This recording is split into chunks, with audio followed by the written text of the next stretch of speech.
आजकल मेरे पास काफ़ी लड़कियां आती हैं, उनका यही क्वेश्चन होता है कि अब प्रेगनेंसी हो गई है और क्या किया जाए। 20 साल में सिनेरियो कितना बदला है। पिछले 5 ईयर में तो इतना ज़्यादा बदल गया है कि 50% पेशेंट अनमेरिड फीमेल्स ही हैं। बहुत सारी लड़कियां इमरजेंसी कॉन्ट्रासेप्टिव पिल्स को यूज करती हैं, जिन्हें आई पिल भी लोग कहते आपने हैं। वो आपको एज ए इमरजेंसी यूज़ करना है, कभी आपका अनप्रोटेक्टेड हो गया तब लेना है। साइड इफेक्ट्स भी बहुत है। आप अगर as a emergency once in 3 month और 6 मंथ करते हैं तो नहीं। शायद वो प्रेग्नेंट हो सकती है, अब इसे कंफर्म करना है, उसे क्या करना है। सपोज करो आज इंटरकोर्स हुआ तो उसके 1 वीक के बाद में आप उनका ब्लड टेस्ट करके पता कर सकते सेफ कॉन्ट्रासेप्टिव मेथड कौन सा है। हैं। मेरे लिए इम्पोर्टेंट है कि उसकी एज क्या है, वेट क्या है, पीरियड पैटर्न कैसा है।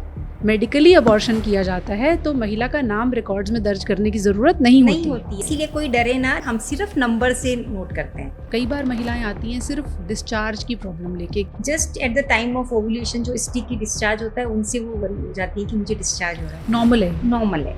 वजाइनल वेलबींग के लिए हम देखते हैं बहुत सारी क्रीम्स लोशंस मार्केट में आते हैं। वेजाइना में आपको कुछ भी यूज करने की जरूरत नहीं है, उसमें गॉड गिफ्टेड लैक्टोबैसिलाई है। हेयर रिमूवल क्रीम्स होती हैं, कितनी सेफ मानती हैं आप उन्हें? कोई विजाइनल इन्फेक्शन है या वहाँ पे रैशेज है तो ना करें।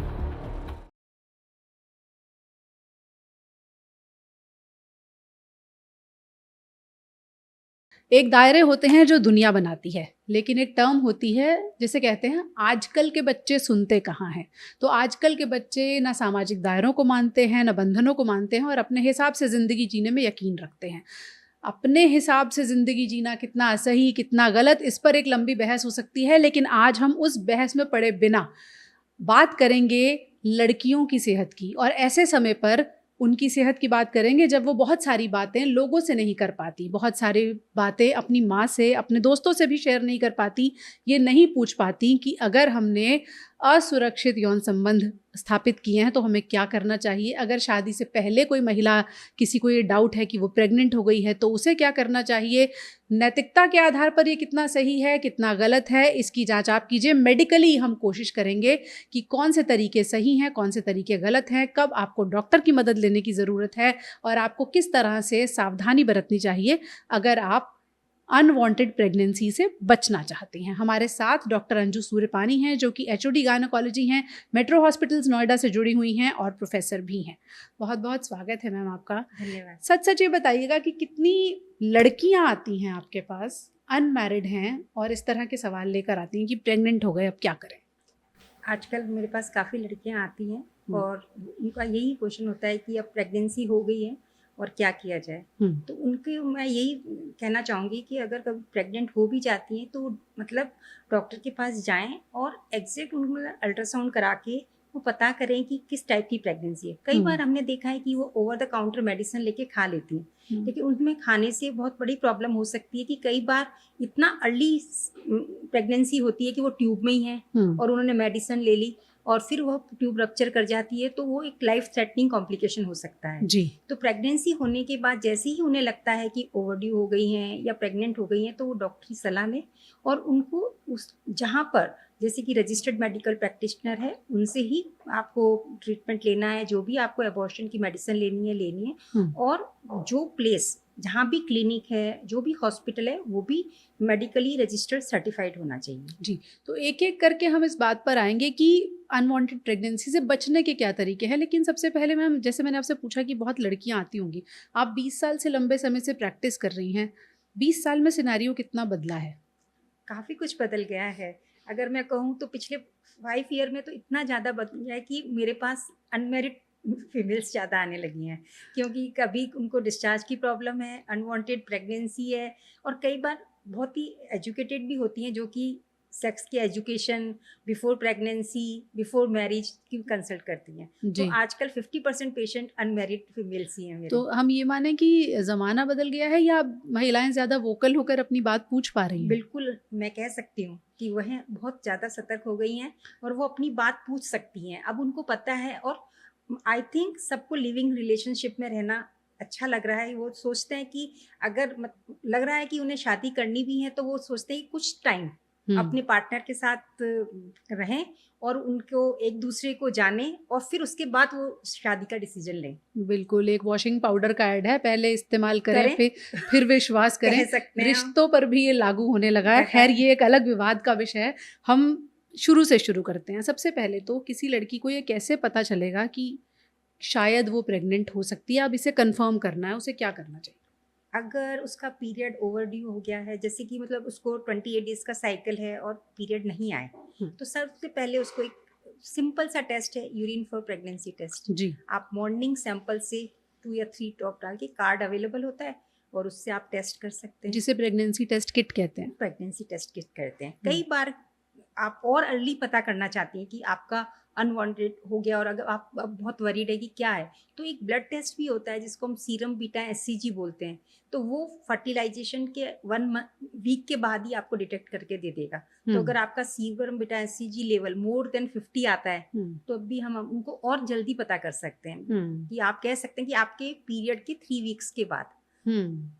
यानी अभी आप अगले पीरियड का वेट किए बिना भी कर सकते हैं कि 3 हफ्ते के बाद अनप्रोटेक्टेड इंटरकोर्स हो गया है और अगर आपको जानना है कि अब ये उसमें मैं प्रेग्नेंट हूँ या नहीं, तो आप अपने इंटरकोर्स के 1 हफ्ते के बाद अपना ब्लड टेस्ट करवा सकती हैं।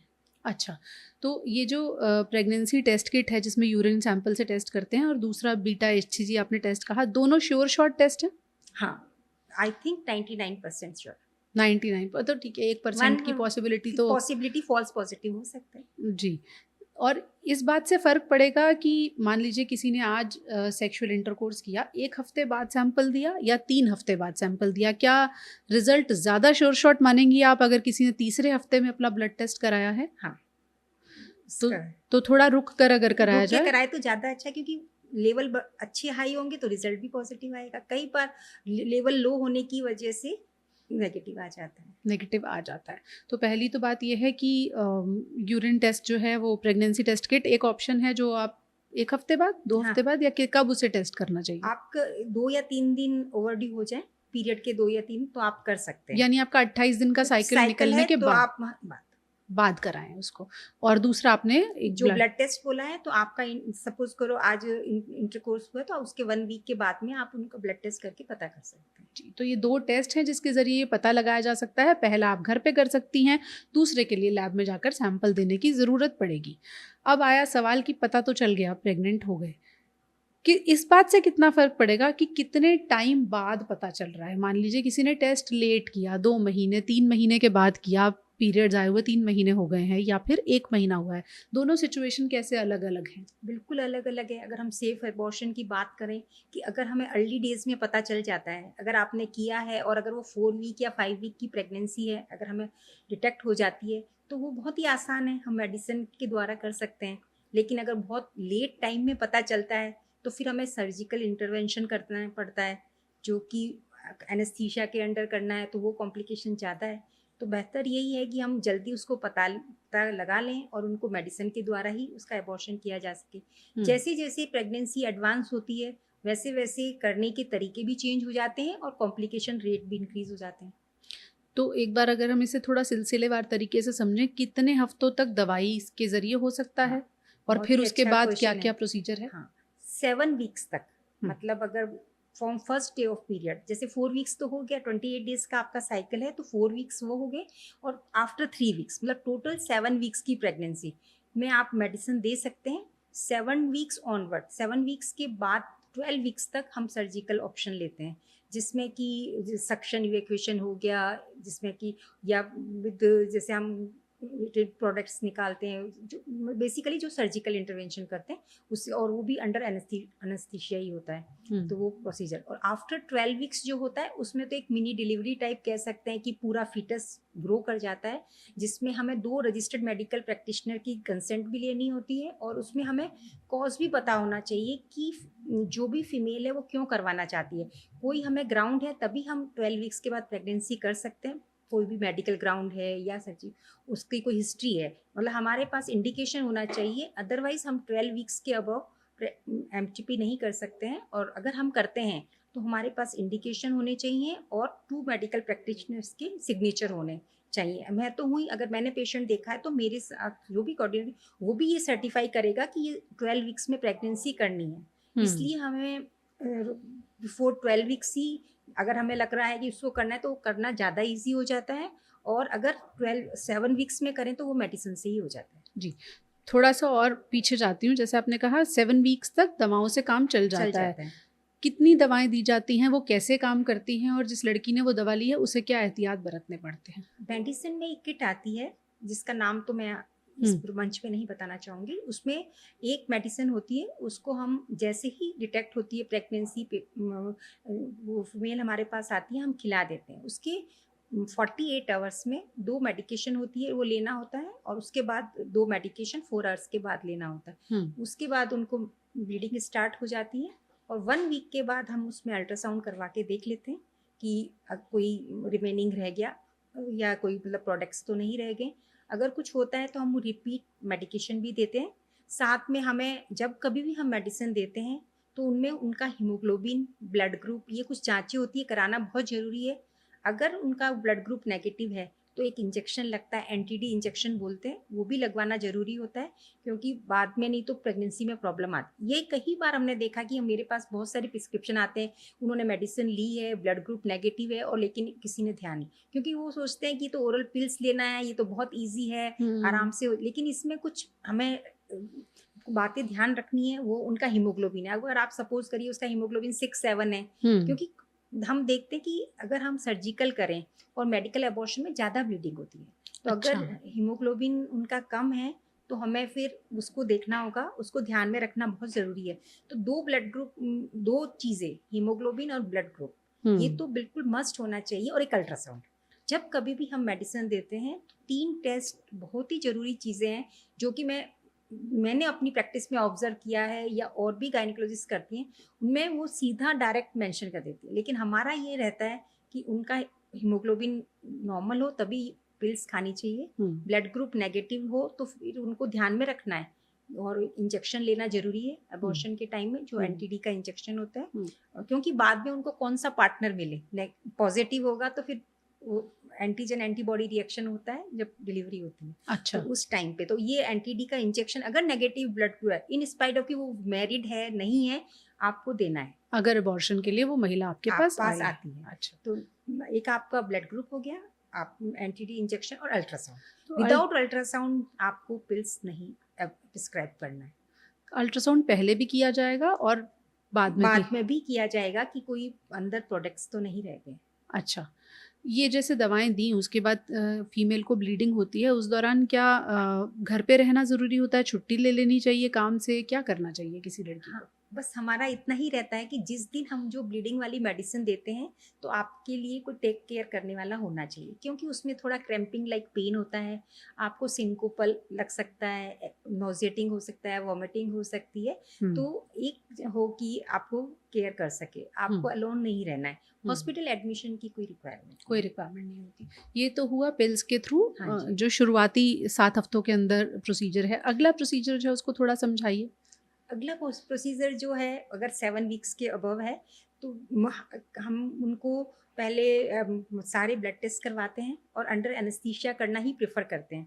अगर हम लोकल एनेस्थीसिया लोकल में कर सकते हैं अगर पेशेंट विलिंग है, लेकिन थोड़ा सा पेनफुल हो जाता है। तो मुझे लगता है कि अगर कोई अनमेरिड है, अनवांटेड प्रेगनेंसी हो गई है, फर्स्ट प्रेगनेंसी है, उनमें तो हम अंडर फुल एनेस्थीसिया ही ट्राई करते हैं। लेकिन सपोज करें पहले उनका एक नॉर्मल डिलीवरी हो चुका है और उनको थोड़ा सा एक्सपीरियंस, तो उनको हम लोकल में भी कर सकते हैं। सारे ब्लड टेस्ट तो कराना जरूरी होता है। जब भी आप कोई प्रोसीजर में जाते हैं तो आजकल बहुत जरूरी है कि हम HIV, hepatitis B, hepatitis C, जो भी सेक्सुअली ट्रांसमिटेड डिजीज होते हैं, हीमोग्लोबिन होता है, शुगर, एवरीथिंग इज इम्पॉर्टेंट। तो ये जो भी हमारा एनेस्थेटिक चेकअप होता है उसके अंतर्गत हम सारे ब्लड टेस्ट करवाते हैं। और ये डे केयर प्रोसीजर होता है। हम एडमिट करके एंड सर्जिकली उसको सक्शन इवैक्यूएशन से रिमूव करके एंड सेम डे ही हम उनको डिस्चार्ज करते हैं। तो इसमें भी कट लगता है? नो। अच्छा, कोई कट की ज़रूरत नहीं होती है। हम यूट्रस में तो नीचे वेजाइना के थ्रू जो सर्विक्स होती है, जिसको यूट्रस का माउथ बोलते हैं, उसी को डायलेट करके कर दिया जाता है। और महिला सेम डे घर जा सकती है? हाँ जी, हाँ। उसके बाद कोई एहतियात, कोई प्रिकॉशंस? प्रिकॉशन, उनको ओनली 1 डे रेस्ट है, उसके बाद वो अपना सारा नॉर्मल काम कर सकती है। अब 12 हफ्ते के ऊपर हो गए, फिर क्या करेंगे? 12 हफ्ते के ऊपर हो गए तो ये मैंने आपको जैसे बताया है कि इसमें हमें इंडिकेशन देना होगा कि क्यों करा। कई बार होता है कि मालफॉर्म, हाँ, मालफॉर्म बेबी होता है या पेशेंट की 12 हफ्ते ऐसे भी would be too late to know कि किसी को पता चले। हाँ, अगर वो सपोज करिए कि उन्हें कोई मेडिकल ग्राउंड लेवल 1 अल्ट्रासाउंड हमने कराया और बेबी को डाउन सिंड्रोम डिटेक्ट हो गया, कोई कंजेनाइटल एनोमली डिटेक्ट हो गई, फिर तो करना है, इट्स अ मेडिकल ग्राउंड, उस पर करना है। And then we will plan accordingly. उनको हम सर्वाइकल राइपनिंग ड्रग्स, मतलब कि पहले ही ओपन हो जाए, जैसे कि आप एक छोटा डिलीवरी करा रहे हैं तो आप वजाइना में कुछ ड्रग डालते हैं जिससे कि यूट्रस का माउथ ओपन हो जाता है, और उसके बाद जब बेबी एक्सपेल कर जाता है तो उसके बाद हम उसको जिस तरह क्लीन, जो प्लेसेंटा एंड बेबी डिलीव करने के बाद हम क्लीनिंग कर देते हैं, जैसे नॉर्मल डिलीवरी होती है। हाँ, मिनी डिलीवरी वैसे इसको किया जाता है। इसके बाद भी कुछ प्रिकॉशंस लेने पड़ते हैं? इसके बाद प्रिकॉशन जो आप नॉर्मल डीएनसी में आप लेते हैं वैसे ही, और 3 to 4 डेज रेस्ट। जी। अब बहुत सारी लड़कियां, आई एम श्योर आपके पास आने से पहले इमरजेंसी कॉन्ट्रासेप्टिव पिल्स को यूज़ करती हैं, जिन्हें आई पिल भी लोग कहते हैं। बहुत अच्छा क्वेश्चन। और बहुत सारी लड़कियां जो है अपने आप से कि आज मान लीजिए कोई ऐसा सिचुएशन हो गई कि अनप्रोटेक्टेड सेक्स हो गया, अगले दिन दवा ले ली। इमरजेंसी कॉन्ट्रासेप्टिव पिल में इमरजेंसी शब्द जुड़ा हुआ है, तो कितनी फ्रीक्वेंटली ले सकते हैं दवाएं? आपने बहुत ही अच्छा क्वेश्चन बताया, क्योंकि मेरे पास जो पेशेंट्स आती हैं या गर्ल्स आती हैं, वो मुझे कंप्लेन और कोई होती है, जब मैं उनसे पूरा हिस्ट्री लेती हूँ तो पता चल रहा है कि वो every month emergency contraception use कर रही हैं, और उनको ये भी नहीं पता कि इमरजेंसी कॉन्ट्रासेप्शन होते कि वो उनको एज अ कॉन्ट्रासेप्शन यूज़ कर रही हैं। हाँ, क्योंकि मैंने जब उन्हें, पेशेंट की कंप्लेन होती है कि मुझे डिजीनेस हो रहा है, वेट गेन हो रहा है, मूड स्विंग्स हो रहे हैं, इरेगुलर ब्लीडिंग हो रही है। अब इरेगुलर ब्लीडिंग वो सोचती है कि हमें बहुत बड़ी प्रॉब्लम होगी, तो जब हमें पूछते हैं कि आप रिलेशनशिप में हैं और आप क्या यूज़ करते हैं, तो पता चलता है कि जब भी हमारा इंटरकोर्स होता है मैं एक इमरजेंसी कॉन्ट्रासेप्शन पिल खा लेती हूँ, तो वो उनको एज ए कॉन्ट्रासेप्शन यूज़ कर रही हैं, जबकि वो एक ऐसी दवाई है जिसमें हाई डोज प्रोजेस्टेरोन होता है, जिसको लेने से आपको सारी प्रॉब्लम जो भी है, डिजीनेस है, मूड स्विंग्स हैं, इरेगुलर ब्लीडिंग है, स्पॉटिंग है, ब्रेस्ट टेंडरनेस है। कई पेशेंट ब्रेस्ट टेंडरनेस से ही आ जाते हैं कि मुझे बहुत टेंडर हो रहे हैं ब्रेस्ट, और उनको ये नहीं पता है कि वो as a contraception, emergency contraception every month खा रही हैं। तो ये ध्यान में रखना बहुत जरूरी है कि उसको आपको एज ए इमरजेंसी यूज़ करना है। इमरजेंसी का मीन्स कि आप कोई बैरियर मेथड यूज़ कर रही हैं और उसको वो स्लिप कर गया, वो ब्रेक हो गया, उसको आपको लग रहा है, या सपोज कभी आपका अनप्रोटेक्टेड हो गया, तब लेना है, अदरवाइज उसको आप एवरी मंथ नहीं यूज़ करें। कितना यूज़ करना चाहिए? 3 मंथ्स और 6 मंथ, 1 से मतलब साल 6 महीने में एक दो बार? साल 6 महीने में, और इमरजेंसी को इमरजेंसी की तरह ही रहने दें, उसको यूज़ ही ना करें आप, तो अच्छा है। ये दवा किस तरह से काम करती है कि अगले दिन भी काम कर रही है? दूसरा, कब लेनी चाहिए? विदिन इमरजेंसी कॉन्ट्रासेप्शन को विदिन 72 आवर्स ले लें तो बहुत इफेक्टिव होता है। अगर आपने 72 आवर्स के बाद लिया है तो फिर आपको सतर्क रहना पड़ेगा कि आपकी अगर पीरियड नहीं आते हैं तो आप प्रेगनेंसी टेस्ट करके देख लीजिए, क्योंकि 72 आवर्स में ही वो इफेक्टिव होता है। अगर आप नहीं लेते हैं तो फिर आपको एक सीरम बीटा एचसीजी या प्रेगनेंसी टेस्ट करके कंफर्म कर लेना चाहिए। इसमें भी है जितना जल्दी लोगे उतना इफेक्टिव ज़्यादा रहेगी? हाँ जी, जितना जल्दी आप लेंगी उसकी इफेक्टिवनेस उतनी ही ज़्यादा होगी। उतनी ज़्यादा। किस तरह से काम करती है ये दवा कि एक पिल भी काम कर जाती है? अगर हम माने तो अगर जब आप लेते हैं तो हाई डोज प्रोजेस्टेरोन होता है, तो एक जगह अगर हम ओवरी में बात करें तो वहाँ से वो अंडा रिलीज नहीं होने देगी, ओव्यूलेशन को इनहिबिट करता है। अगर आपका एग नहीं रिलीज होगा तो प्रेगनेंसी नहीं होगी। फिर अगर हम बात करें कि कहीं फर्टिलाइजेशन होने वाला हो तो उसमें एक बैरियर बना देता है जिससे कि स्पर्म ओवा के अंदर एंटर नहीं, ओवा की वॉल को थिक कर देता है। अगर वहाँ भी काम नहीं करता है तो वो अगर उसका एक सर्वाइकल म्यूकस पे काम करता है जो कि थिक हो जाता है, तो स्पर्म की एंट्री ही वहाँ पे डिफिकल्ट हो जाती है। तो इस 3 तरह से कहीं भी काम करके वो प्रेगनेंसी को प्रिवेंट कर लेता है विद इन 72 आवर्स। लेकिन अगर 72 आवर्स से डिले हो गया है तो फिर आप इसको प्रेगनेंसी टेस्ट करके भी कंफर्म कर सकते हैं। फिर बहुत चांसेस हैं कि इमरजेंसी कॉन्ट्रासेप्शन काम नहीं करेगा। हाँ, है 5 to 8% उसका फेलियर रेट है। ओके, साइड इफेक्ट्स भी बहुत है? साइड इफेक्ट्स आप अगर as a emergency once in 3 month और 6 मंथ करते हैं तो नहीं है, लेकिन आप रेगुलरली उसको एज ए कॉन्ट्रासेप्शन यूज करते हैं तो डेफिनेटली है। डेफिनेटली है। तो जो लड़कियां या महिलाएं हमें सुन रही होंगी वो ये भी जानना चाहेंगी कि सेफ कॉन्ट्रासेप्टिव मेथड कौन सा है, आप क्या सजेस्ट करेंगी? देखिए, सेफ हम ये जानना चाहेंगे किसके लिए कौन सा सेफ है। जब कभी भी हम किसी को भी कॉन्ट्रासेप्शन एडवाइस करते हैं तो मेरे लिए इम्पोर्टेंट है कि उसकी एज क्या है, वेट क्या है, पीरियड पैटर्न कैसा है, वो किस तरह का कॉन्ट्रासेप्शन चाहती है, लॉन्ग टर्म, शॉर्ट टर्म, और उनकी पीरियड कैसे आ रहे हैं, मतलब पीरियड कैसे हैं।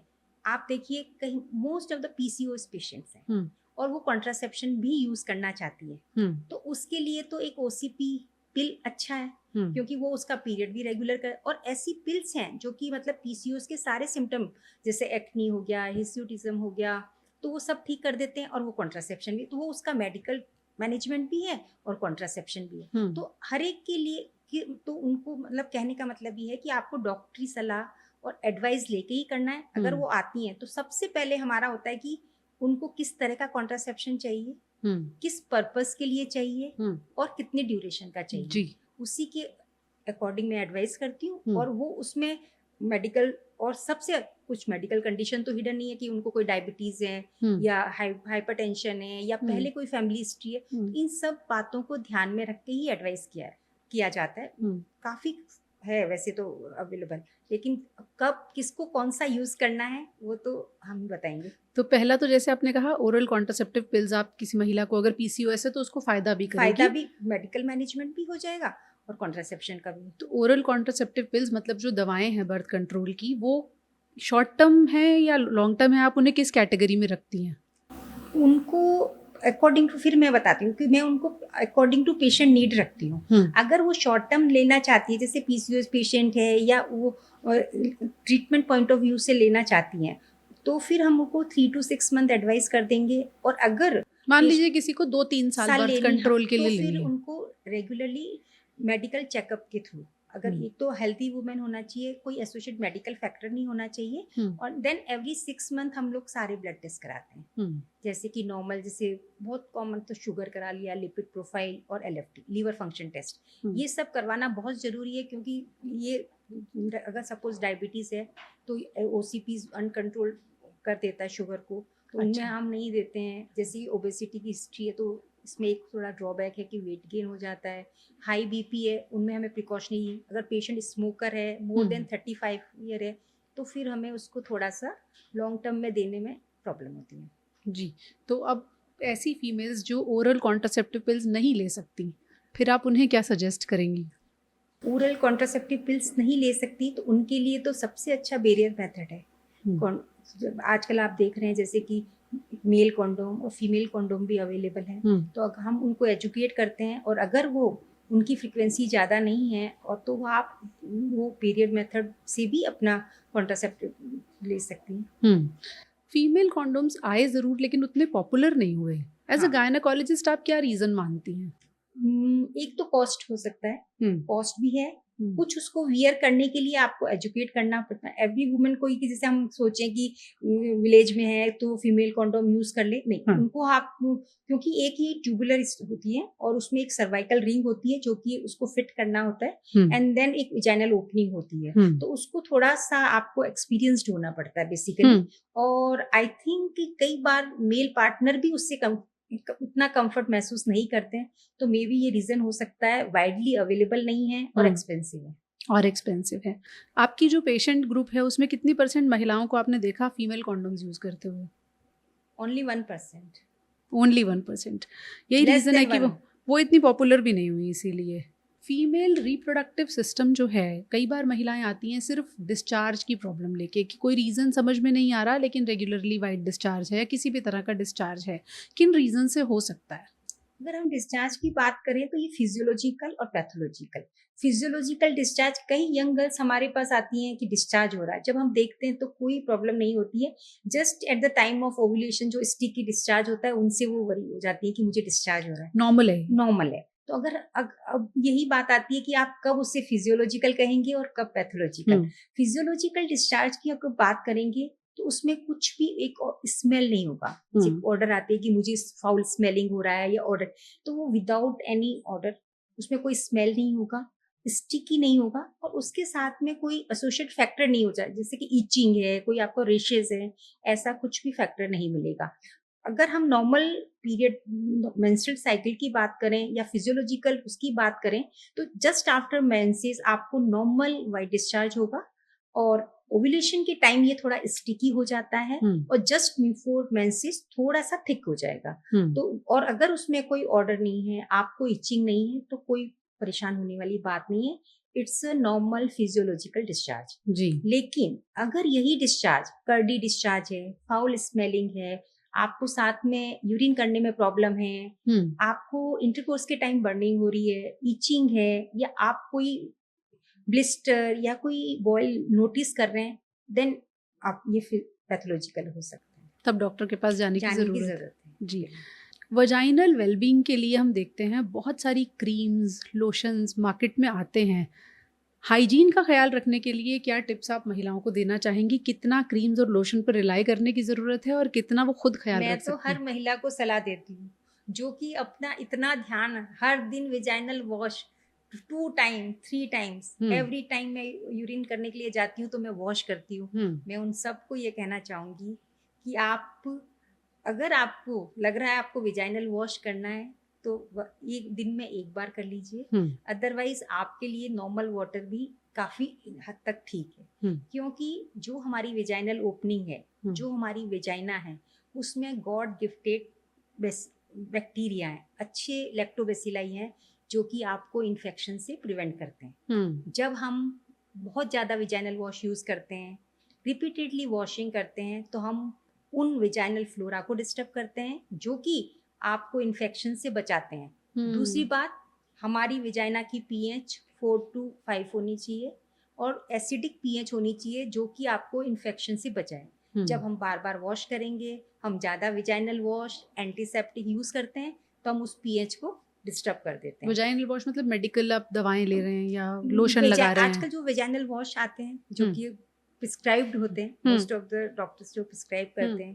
तो उनकी ज़रूरत नहीं है। मुझे लगता है कि अगर आपको एडवाइस किया है आप लेना तो once only one time, otherwise वो भी अदर हर बार आप जा रहे हैं या मॉर्निंग इवनिंग आफ्टरनून से वॉश करने की ज़रूरत नहीं है। आपको सिंपल वाटर से दिन में 1 या 2 बार वॉश करना है, अदरवाइज नहीं। जितनी बार आप यूरिन पास करें उतनी बार नहीं करना है।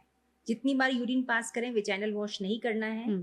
बस आप जब जाती हैं मतलब स्टूल पास करते हैं तभी वॉश करना है, अदरवाइज एवरी टाइम जब आप यूरिनेट करती हैं तो वॉश करने की नीड नहीं है। क्योंकि जब आप एवरी टाइम वॉश करेंगी तो वहाँ पे मॉइस्चराइजर हो जाएगा, मॉइस्ट जो स्किन होती है वो फिर इन्फेक्शन के लिए प्रोन हो जाती है, वहाँ की पीएच डिस्टर्ब हो जाती है, तो फिर आप इन्फेक्शन के लिए प्रोन हो जाते हैं। एंड रिपीटेडली वॉश करने से नॉर्मल वेजाइनल फ्लोरा डिस्टर्ब हो जाता है। तो बार बार पानी भी यूज़ नहीं करना चाहिए? बार बार पानी भी यूज़ नहीं करना चाहिए। अच्छा, बहुत सारी महिलाएं वैक्सिंग यूज़ करती हैं या फिर ऐसी क्रीम्स होती हैं जो हेयर रिमूवल क्रीम्स होती हैं, कितनी सेफ़ मानती हैं आप उन्हें?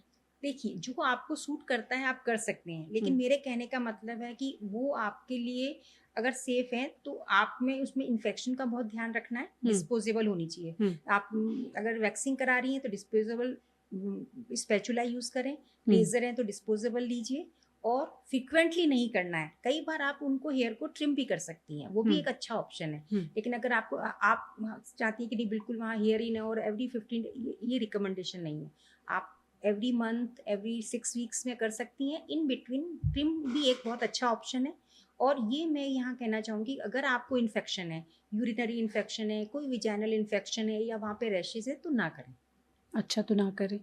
वैक्सीन को लेकर 2 तरह के स्कूल ऑफ थॉट हैं। एक ये कहा जाता है कि स्किन बहुत डेलिकेट है और कुछ प्रोटेक्टिव मैकेनिज्म भी होता है हेयर का जिससे वैक्सीन डिसरप्ट करती है। कुछ लोग ये मानते हैं कि नहीं, वो हाइजीन के हिसाब से ठीक है कि वहाँ बिल्कुल हेयर ना रहें। एज अ डॉक्टर आप क्या मानती हैं?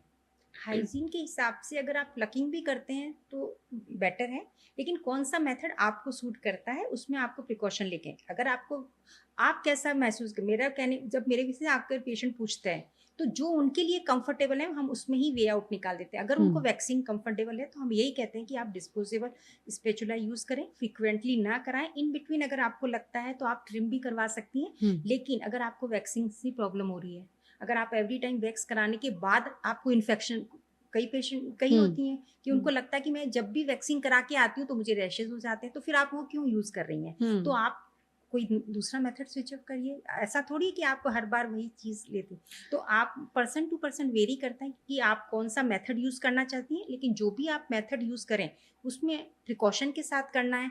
इन बिटवीन आप ट्रिमिंग का ऑप्शन अगर आपको पसंद आता है आप ले सकते हैं। और इन्फेक्शन का बिल्कुल ध्यान रखना है कि जो भी हो डिस्पोजेबल रहे, कि आप रिपीटेडली यूज ना करें। रेजर को कुछ लड़कियां तो हम देखते हैं एंटी एलर्जिक्स खा के फिर वैक्सीन कराती हैं। हाँ, वही हम कहते हैं कि ऐसा काम नहीं करना है, तो फिर आप उसको स्विच ओवर कर दीजिए। आप वैक्सीन की जगह रेजर का इस्तेमाल करिए, आप क्रीम इस्तेमाल करिए, अगर जो आपको सूट करता है। जो आपकी स्किन टाइप भी यहाँ पर बहुत वेरी करती है। किसी को वैक्सीन बहुत सूट कर जाती है, किसी को वैक्सीन बिल्कुल सूट नहीं करती। क्रीम से कोई प्रॉब्लम नहीं है? क्रीम पर्सनली मैं कहती हूँ कि क्रीम से हो सकती है प्रॉब्लम, क्योंकि उसके अंदर हाई केमिकल्स जो होते हैं, तो उसमें मैंने देखा है कि आफ्टर क्रीम कई पेशेंट्स आती हैं कि वहाँ की स्किन बहुत सेंसिटिव हो जाती है, डिसकलरेशन हो जाता है, लेकिन कई लोग यूज़ करते भी हैं। जी, आखिरी सवाल, कुछ महिलाएं अपनी रेगुलर हाइजीन मेंटेन करने के लिए अपनी समझ से या तो पाउडर्स यूज़ करती हैं या फिर मॉइस्चराइज़र यूज़ करती हैं, आप क्या सलाह देंगी? मैं पाउडर और मॉइस्चराइज़र को सलाह नहीं दूंगी, क्योंकि हाई केमिकल होता है उनमें। और पाउडर इस एरिया में, जैसे वल्वा पे या स्किन एरिया पे, आप अगर आपको लगता है कि थोड़ा मॉइस्चराइजर है तो आप पाउडर यूज़ करती हैं। लेकिन जहाँ तक वेजाइना की बात आती है, मैं कहूँगी कि वेजाइना में आपको कुछ भी यूज़ करने की ज़रूरत नहीं है। उसमें गॉड गिफ्टेड लैक्टोबैसिलाई हैं जो कि आपको खुद प्रोटेक्ट करते हैं। और जब हम कभी बाहर से कुछ एंटीसेप्टिक पाउडर सोप करते हैं तो हम उन बैक्टीरिया को भी डिस्टर्ब करते हैं, पीएच को भी डिस्टर्ब करते हैं, और आप इन्फेक्शन के लिए प्रोन हो जाते हैं। यानी पानी से सेफ कुछ नहीं है? सिंपल पानी, उसके अलावा आपको कोई एंटीसेप्टिक या वो विजाइना के लिए नहीं है। वल्वा में आप थोड़ा सा अपना हाइजीन मेंटेन करने के लिए वो भी जेंटल वॉश होने चाहिए। और कई ऐसे विजाइनल वॉश भी आते हैं जो कि पीएच भी मेंटेन रखते हैं और आपकी फ्लोरा को भी एग्रीवेट करते हैं, फ्लोरा को बढ़ाते हैं इन स्पॉट की, आप वहाँ की आपको स्किन में प्रोटेक्शन देंगे, विजाइना में देंगे। वही वाले विजाइनल वॉश यूज करने चाहिए। जो भी आप कह रहे हैं कि वो भी बहुत ज़्यादा यूज़ करने की ज़रूरत नहीं है। सिर्फ बिकिनी लाइंस पर पाउडर लगाया जा सकता है, लगाया जा सकता है, उसके अलावा जरूरत नहीं। तो ऊपर वाले ने आपको खासतौर पर महिलाओं को मैकेनिज्म के प्रोटेक्शन के बहुत सारे तरीके दिए हैं, बहुत सारे ऐसे मैकेनिज्म दिए हैं जिससे आप खुद को हाइजीनिक तरीके से मेंटेन कर सकती हैं। बाकी आपके मन में जो सवाल थे जो आपने आज तक शायद किसी से नहीं पूछे होंगे, हमने इस पॉडकास्ट में उनके जवाब देने की कोशिश की है। फिर भी कोई सवाल मन में रह गया हो तो आप कमेंट सेक्शन आपके लिए खुला है, आप वहाँ ज़रूर लिख सकती हैं, उसका जवाब भी हम आपको देंगे। एक जानकारी आप और दे रही थी कि जब मेडिकली अबॉर्शन किया जाता है तो महिला का नाम रिकॉर्ड्स में दर्ज करने की ज़रूरत नहीं होती है। इसीलिए कोई डरे ना, जहाँ भी आप जाती हैं। कई को डर लगता है कि मैं वहाँ जाऊँगी, मेरा रजिस्ट्रेशन हो रहा है, किसी को पता चल जाएगा, इसीलिए वो रजिस्टर्ड मेडिकल प्रैक्टिशनर के पास नहीं जाती हैं। लेकिन उनको ध्यान में रखना है, आप रजिस्टर्ड मेडिकल प्रैक्टिशनर के पास ही जाएं, लेकिन वहाँ पे आपके नाम का खुलासा नहीं होता है। हम सिर्फ नंबर से नोट करते हैं कि हमने कितने को मेडिसिन दिया है। तो कुछ ऊपर वाले ने आपको सुरक्षा के तरीके दिए हैं जो नेमत है, जिनको आप हाइजीन के तौर पर अपना सकती हैं। और कानून ने भी इस बात का ख्याल रखा है कि आपकी प्राइवेसी मेंटेन की जाए, लेकिन आपकी सेहत से ऊपर कुछ नहीं है। तो जब जिस चीज़ की ज़रूरत हो उसे अपनाने से डरे नहीं। थैंक यू सो मच, आपने बहुत सारी चीज़ें क्लियर की हैं। फिर भी कुछ सवाल होंगे तो हम फिर आपसे संपर्क करेंगे। Thank you.